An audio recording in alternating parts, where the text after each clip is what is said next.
Mbote bandeko balandi, chancela la news, bisika nyonso besoin mina monde, c'est Exodus Lema qui vient de nouveau le loto betali sous masolo kaka ya situation sécuritaire ya mboka na biso parce que bandeko ebele bazo benga bazolo ba que les chefs de l'État a signé ba accord. Bongo na ba accord wana bato ba bunisa ki biso lobi lelo, ce sont les mêmes personnes oh bazoya entre guillemets comme la biso pe. Mais est-ce que na simanango ba ko baluki la biso te? Parce que tout le monde qui est déjà avec Mouzé. Les gens appellent également pour dire que Rwanda a la kisi déjà force naie et pas il y a RDC. Puis sur RDC, tout ça n'a pas preuve te ya kolaksa que Rwanda ne azo kobundisa biso. Alors nous allons en parler aujourd'hui na émission na biso tozo benga mikolo spéciale sécurité l'est de la République démocratique du Congo. Très bonne condition d'écoute. Na bande konyonso o bazali Kolanabiso vraiment. Bandeko nanga, je vais déjà nous dire en ce qui concerne Makambo bandeko belé bazolo que la RDC ne dispose d'aucune preuve. Eh ben, ponako la kisana mokili mobimake, c'est vraiment le Rwanda qui est derrière les M23 ponako bundisa biso. Yango nazo ebisa batu, méfions-nous, tous se méfier na ba politique congolais, na ba opposants congolais, o bazolinga kolatisa elama ya mabe kolatisa ngo elama malamba ne kolanga to ebi mutu soka za salite atalati suta na pembe koleka nzambala pape atalati suta na pembe koleka ya imam salite kotaché pe ekobima na mokili.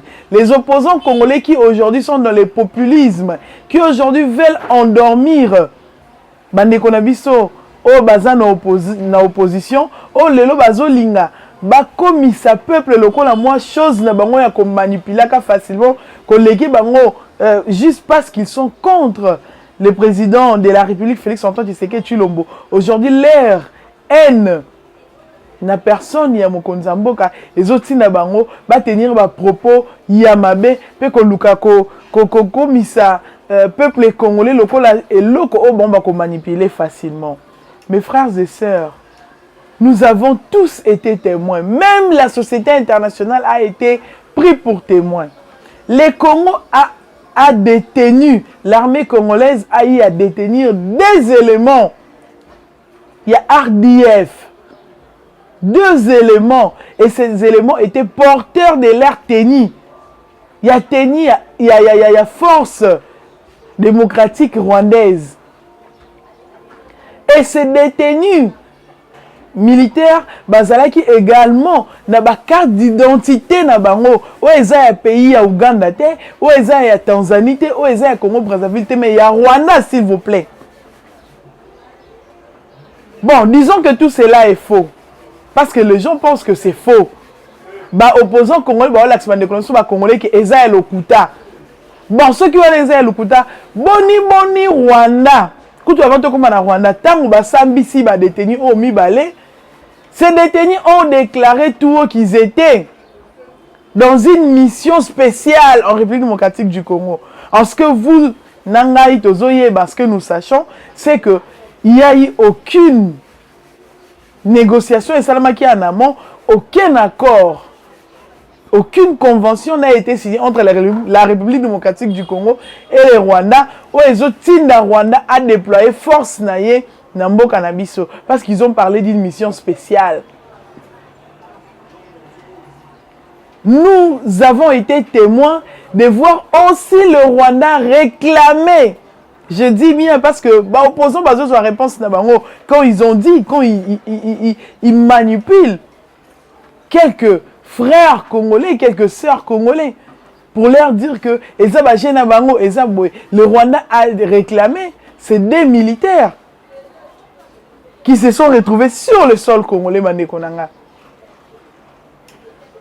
Tomiko Sate, Bandeko, je suis en train d'insister parce que j'ai toujours dit ces derniers temps, Nazo Bandela Kolobango, que souveraineté nationale, ils ont appartenir à Bisso. Bisso n'est pas protéger Mboka na Bisso. Voilà pourquoi nous sensibilisons plus d'un Congolais. Nous sensibilisons tous les Congolais, où que nous soyons, totalement, parce que cette affaire nous concerne tous. Cette affaire est à concerner Bisso. J'ai toujours dit, et je le répète, la seule et la première richesse, on a Bisso, que l'on l'a soufflé, des vies qui moto otoza nango richesse ali boso on sama pesa biso eza République démocratique du Congo ezali mboka nanga mboka na yo mboka na ezali mboka ka ya mokonza mboka Félix Antoine Tshisekedi Tshilombo. Mais c'est ton pays. De la même façon que lui est en train de se battre nuit et jour pour défendre ces pays, même sur le plan tant national qu'international, ndenge moko ngai na yo pe il faut te défendre mboka na biso partout aux ali bandeko balandi. Nous sommes en guerre. L'ennemi n'a pas été connu pendant tout ce temps. Tu es qui Kezaki Rwanda, mais officiellement, tu es bakate Kezalaka Rwanda. On a accusé les Rwandais parce que le Rwanda a yaki ensemble. Na Afdel, au Mouza yaka na bango na ba Ougandais pour ne pas retourner dans l'histoire. Tu es bibiso sur l'histoire ala malam. Tu bandaka toujours quoi accuser le Rwanda. Et le Rwanda de l'autre côté, c'est considéré clean. Parce que tozalaki na élément matériel té, tozalaki na ba preuve suffisante té. Mais maintenant que nous avons des preuves qui sont là, boni ba opposants congolais bazo continuer ko nier. Et quelques congolais sont côté là na ba page, na ba Twitter, na ba Facebook, ça fait mal. Ça fait très mal.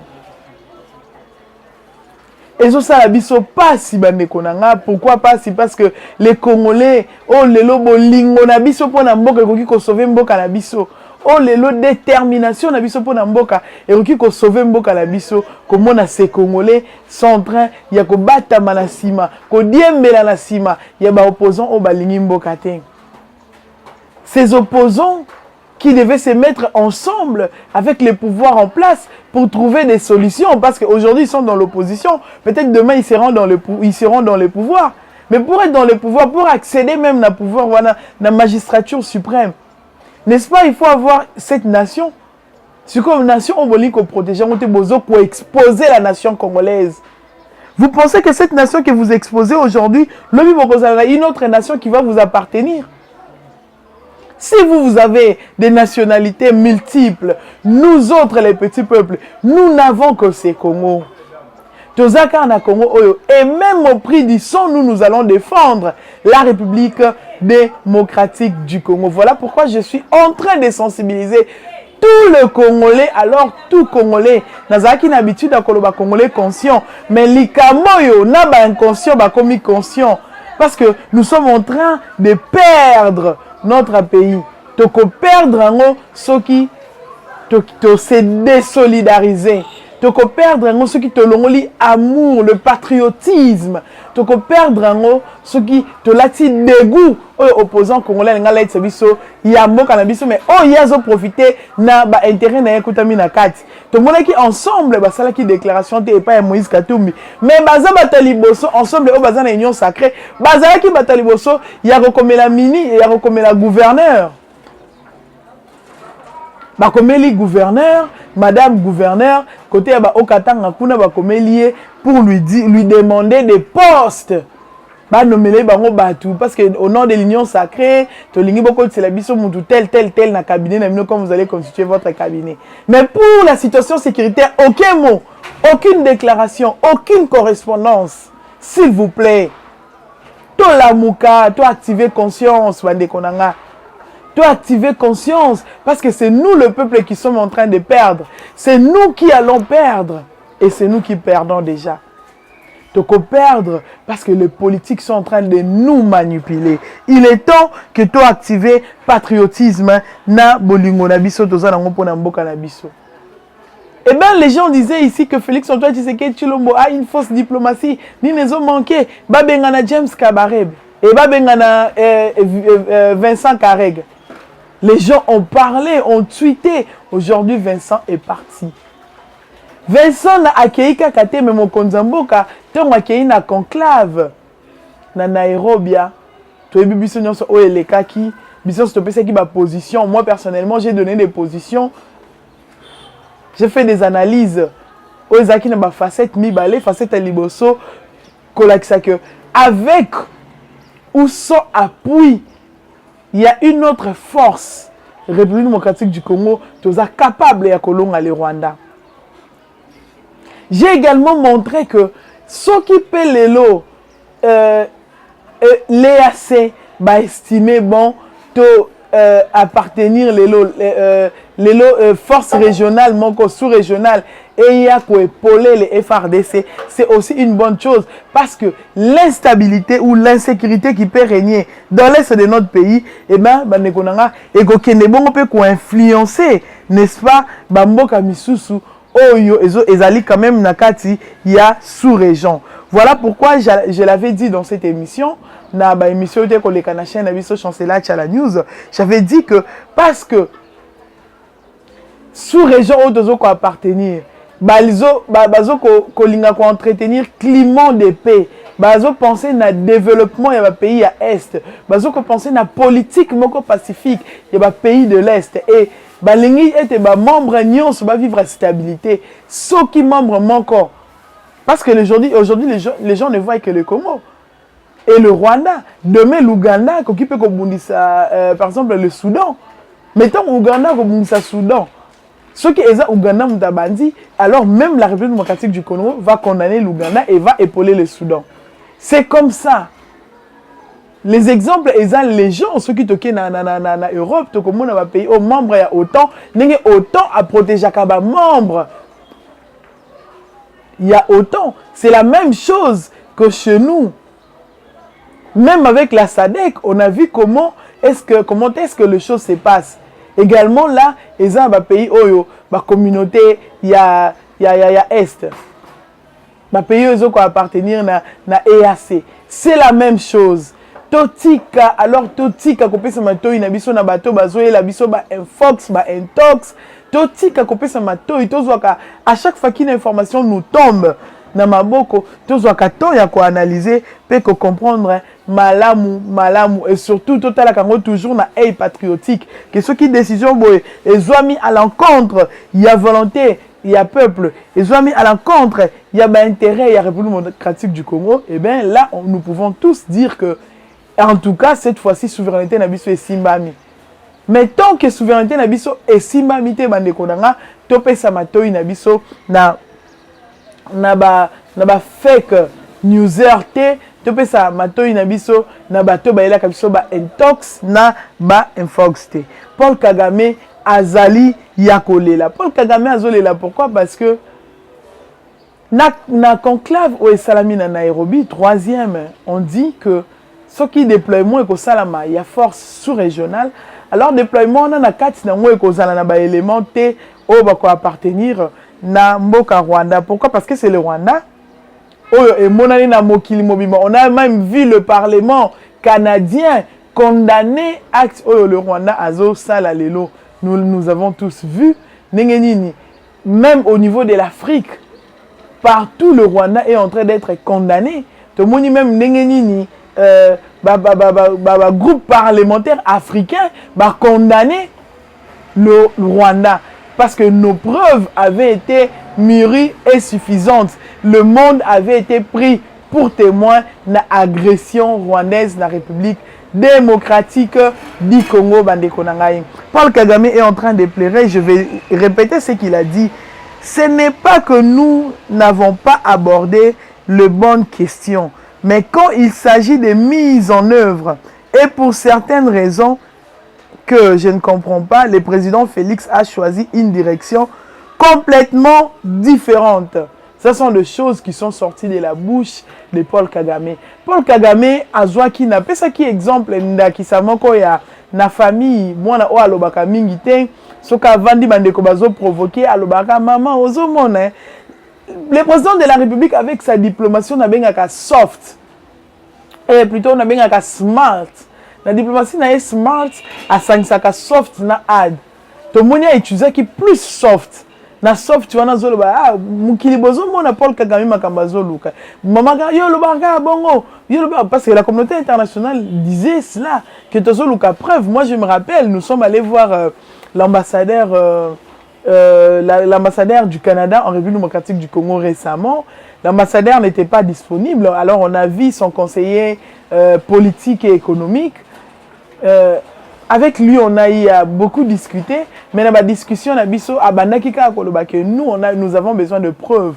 Nous voulons, est-ce que vous puissiez nous amener de preuves? Comme ça, nous, étant société, communauté internationale, la société internationale, c'est que nous pouvons faire. Parce que ceux qui peuvent, parce que les gens vont penser que c'est complexe. Pendant la complexité, même quand l'Angola, à l'époque, sans vie, puis Azosa la guerre en Angola, alors les Zaïre, à l'époque, haussaient son ton pour que l'Angola revivre la situation, il y a paix.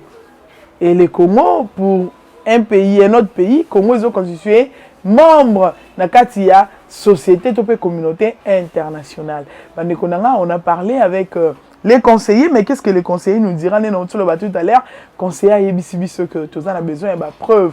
Ce qui va preuve, c'est ça. Tokolobela, tokomema ya Congo, musika pour condamner l'acte au Rwanda à Zosala. Alors, les preuves, nous lui avons présenté les preuves. Alors, oui, vous avez raison. Quelques jours après, Tomoni, les parlements canadiens condamnaient également le Rwanda dans son agression en République démocratique du Congo.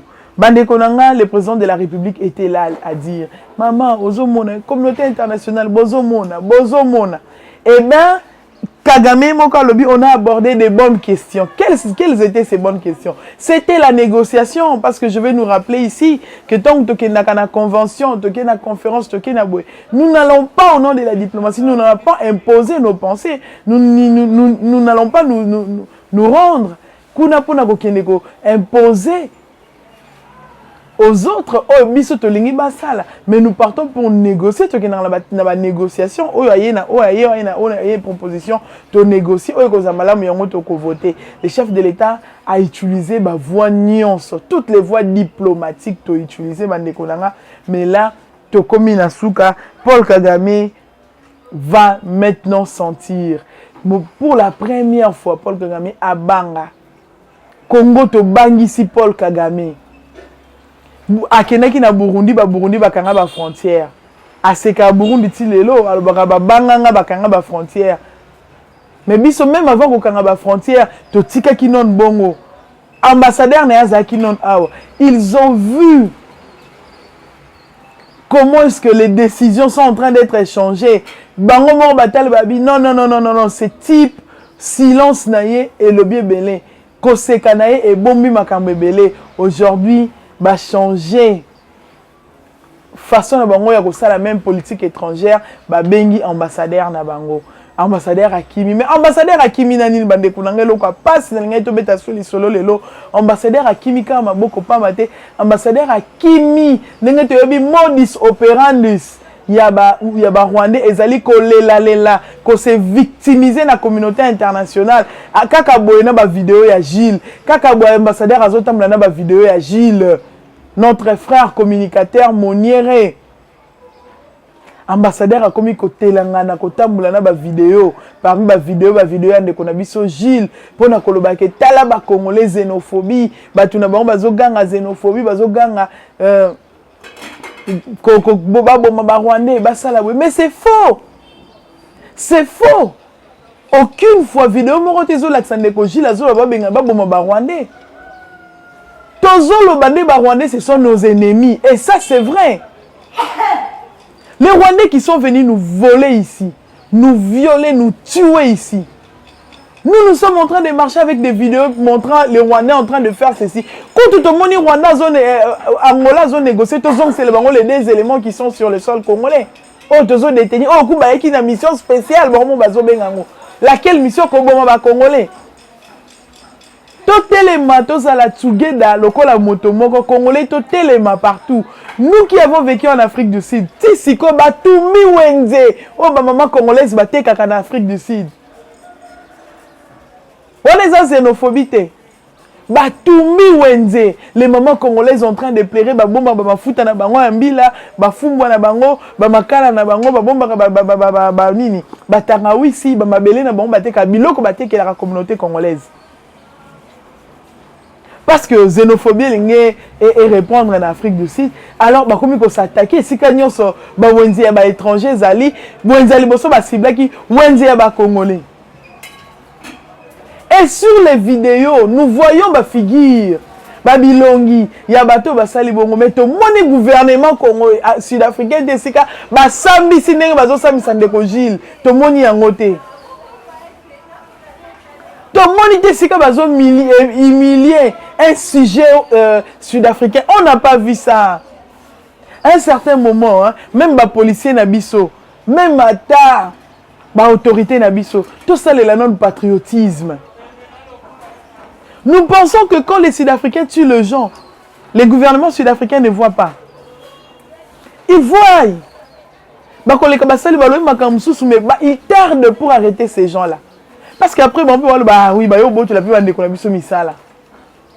ce sont des dessous des cartes bêta. Mais pourquoi le nôtre, nous n'arrivons pas à les protéger? Tout bêta, pour aller te protéger, te exposer Gilles, pour maigrichon, Vincent, Batami Awa, menacer même Vincent, menacer même les communicateurs, les journalistes congolais. Tout le monde a un message dans Twitter, tout le monde a un message dans WhatsApp. Tout le monde un jeune frère congolais, un séjour normal. La nationalité, usurpation de nationalité et identité. Mais usurpation et identité, mais aussi la nationalité, il faut filer pour la nationalité d'une manière ou d'une autre. S'il vous plaît, Ndeko Congolais, s'il te plaît, autorité. Autorité juridico-politique. Pardon, botiko sala biso, bozo décourager biso na musala biso tozo sala. Toza quand même batotangi, tokoya rebelle la xénophobie te awa, mais tozo lakisa que les Rwandais sont nos ennemis. Les Rwandais sont nos ennemis. Tobengi mututek so kutena Rwandais bomaye, mais il faut ba Rwandais ba comprendre que biso na bango tozo kanali susute. Ils sont en train de tuer. Ils voient leurs intérêts. Totiki la bango tozana ba corps mususu o ba signa pas ba kabila ba signa ba corps. Et belé oh lelo mokonza mboka Félix Antoine Tshisekedi Tshilombo aye akati abolir. Oh lelo to yeko créer une dislocation diplomatique avec le Rwanda. Chose qui aurait dû être fait depuis l'époque il y a Kabila. Mais et ça la maté lelo mokonza mboka zui ba solution est belé, ba résolution est belé, ba décision est belé. Na makambo etali ba relation bilatérale entre biso na Rwanda. Mais aujourd'hui, c'est nous qui communiquons, qui connaissons également les problèmes. Tous communiquer pour nous sensibiliser. Alors, tous sensibiliser les sous-soutés, mais ceux qui te sensibiliser, qui vont soutenir les FRDC en front? Pour nous, la veste, la cravate, le bureau, vous ne les faites pas. Vous tweetez pour autre chose, pour vos intérêts. Pour nous faire la pré-campagne. Vous pensez que nenge bozo tweetaka, nenge bozo sokana kenaki na tonga ki pon ya mayanjili na kenaki na tonga ki pon ya tsanga aux yeux tweeter sur internet. Ceux qui nenge guerre eza bongo yindi élection ko salama. Sauvegardons d'abord la paix, l'intégrité territoriale. Battons-nous pour que cette guerre prenne fin. Unissons-nous comme un seul homme. Qu'on se mette ensemble. Tous à chaque fois. Mettons de côté égoïsme politique. Ouais, que ezali bongo ezaka influencer na ba appartenance politique na biso. Ouais, ezaka influencer na ba tendance politique na biso. Nous, le peuple, nous avons besoin de la paix. Tout ce qui nous préoccupe, c'est cette situation où ils sont à l'Est.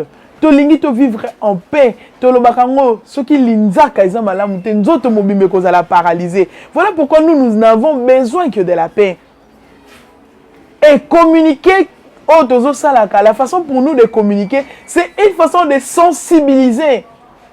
Et dire à nos FRDC, tu es bien, tu es beau, ça manque. Il y a du côté logistique, mais bon l'embaté. Dire aux autorités, bureau na bango, bon quitter sa train de vie, bon penser à FRDC, bon quitter sa train de vie, penser à nos frères. Budget na bango mata, budget armée mata. Nous faisons que notre travail, mais les lobbies sont la victime. Protégeons-nous vivants.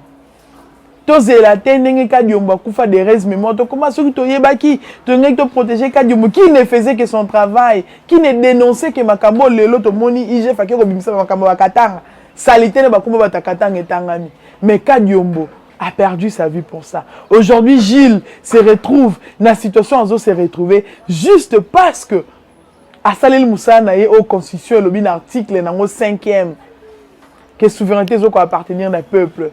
Peuple il faut téléma moto azamongola to mona na Bible. Zamba zo pesa ordre. Zamba zo bisa kutu ir botombola maboko bino se botombola maboko à Moïse. Pas Moïse azo boma batu misusu. Zamba zo telema ebisi bana Israël bo telema bo kende na kozana sima na bino na ko combattre na bino boko bon bangunya siko lelo biso bangunya o ba telema biso tongo tozo telema na bangunya ba autorité na biso mo ba komi ko telema na biso.